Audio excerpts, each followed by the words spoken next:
Hello friends, welcome to our YouTube channel Abhigyan education.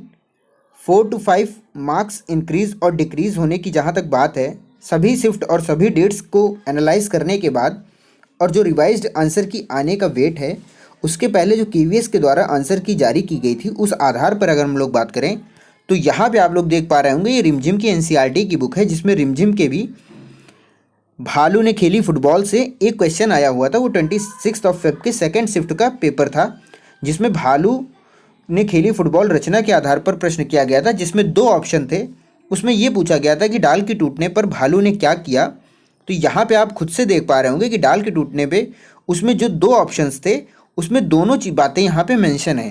पहली बार जब डाल टूटी थी, तो यहाँ पे आप पढ़ पा रहे होंगे लेफ्ट साइड के पेज में, जिसमें यहाँ पे लिखा हुआ है, आप देख पा रहे होंगे, मैं जूम इन कर दे रहा हूँ, जिसमें आप यहाँ पे देख पा रहे होंगे कि शेर के बच्चे को उछालने में मज़ा आ रहा था, परंतु भालू थककर परेशान हो गया। वो किस आफत में आ फंसा, 12वीं बार उछालते ही भालू ने घर की ओर दौड़ लगाई और गायब हो गया। भालू देखिए यहाँ पे गायब हो गया। अब यहाँ पे जो है आपके सामने ये नज़र आ रहा होगा, लिखा है अब की बार शेर का बच्चा धड़ाम से ज़मीन पर आ गया और डाल भी टूट गई।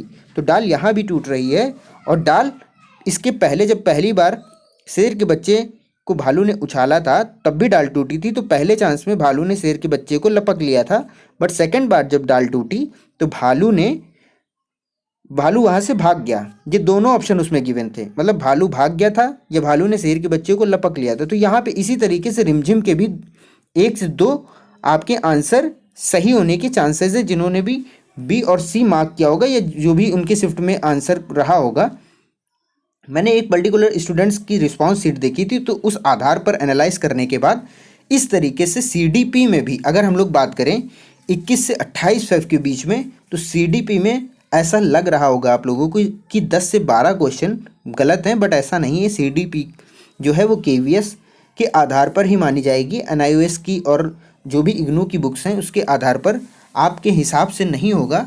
तो 4 to 5 मार्क्स इंक्रीज और डिक्रीज होने की जहाँ तक बात है, रिवाइज्ड आंसर की आने के बाद 3 से 4 नंबर उसमें बढ़ सकते हैं आपके। और जो रही बात डेट वाइज और शिफ्ट वाइज नॉर्मलाइजेशन की, तो 21 से 28 फेब का यहाँ पे आप लोग डेटा देख लीजिए, जिसमें हर शिफ्ट की बात यहाँ पे मेंशन है।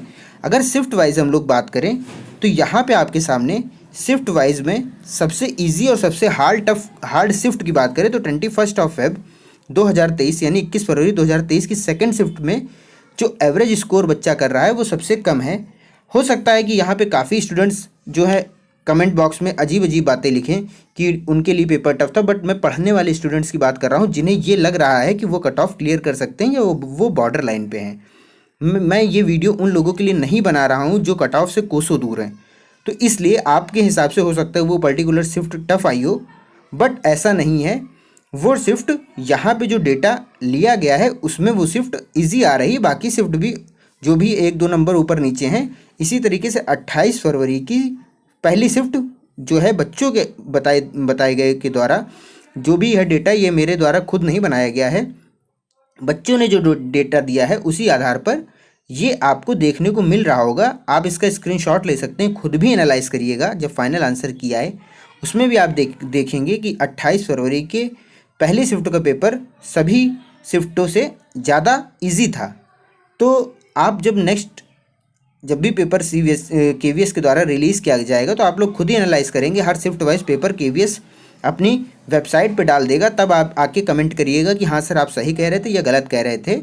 तो इसी तरीके से 116 से 126 मार्क्स एवरेज आ रहा है। अगर 116 से 126 का एवरेज निकालें तो आपका 121-22 मार्क्स कम से कम बन रहे हैं सभी शिफ्ट और सभी डेट को मिला के। तो अब बात होती है कि कट ऑफ कितनी जाएगी, क्या 121 और 122 कट ऑफ जाएगी जनरल की? नहीं। क्यों? क्योंकि अगर एवरेज स्टूडेंट को लेना होता तो फिर एवरेज स्टूडेंट में 2 से 2.5 लाख बच्चा 121 122 पे बैठा हुआ है।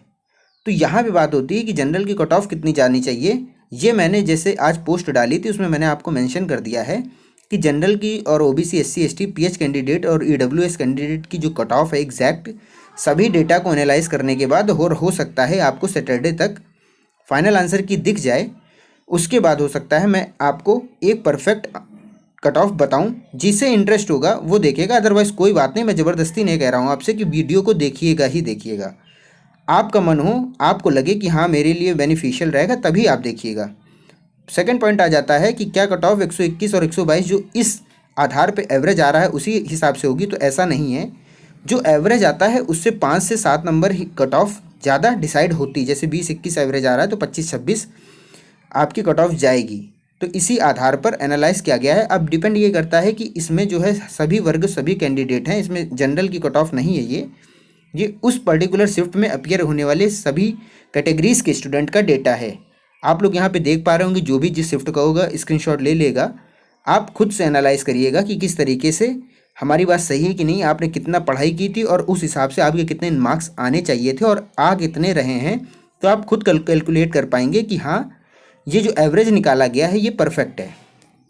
अब जो साथी यूपी टेट और सुपर टेट की तैयारी कर रहे हैं वो टेलीग्राम चैनल को ज़रूर ज्वाइन कर लें, ताकि आपको डेली जो है यूपी टेट और सुपर टेट की क्विज मिल सके। साथ ही साथ जो क्विज डाली जा चुकी हैं, टॉपर जिन्होंने 130 and above marks UP TET में स्कोर किए हैं, उनकी मार्कशीट भी आपको टेलीग्राम चैनल पे देखने को मिल जाएगी।